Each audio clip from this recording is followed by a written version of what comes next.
Московская Остинская община отметила 30-летие. Юбилейная конференция состоялась в зале церковных соборов храма Христа Спасителя. Она собрала порядка 800 человек. Это политики, врачи, деятели культуры и искусства, спортсмены. На конференции избрали новый состав Совета Московской Остинской общины. Принят новый устав организации, разработана новая структура Совета, которая включает в себя президиум, Совет старейшин и Совет молодежи. В состав нового Совета вошли 49 человек. Среди них известные медики Колиева Реутов, доктор наук, профессор Алан Ривазов, заслуженная артистка Северной Осетии Елена Газаева, народная артистка Южной Осетии Амага Готти, ведущий научный сотрудник Института этнологии и антропологии РАН Зарифа Цалагова.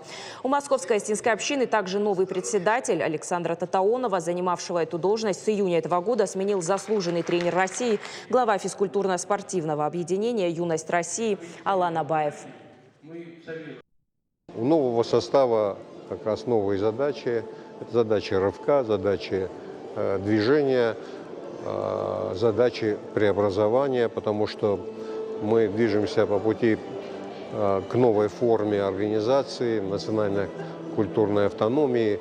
И мне думается, обретая именно эти очертания, мы получим в том числе и более широкие возможности для того, чтобы жизнь наших земляков в столице стала интереснее, стала ярче и стала запоминающейся.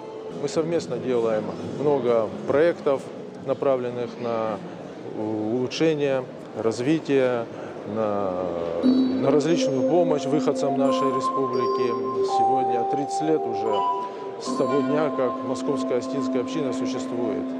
Это большая дата, это большой срок, и я хотел бы, чтобы и в будущем наши представители республики, которые зарекомендовали себя на территории всей страны, на территории Москвы, яркие представители республики, чтобы и впредь точно так же были всегда вместе.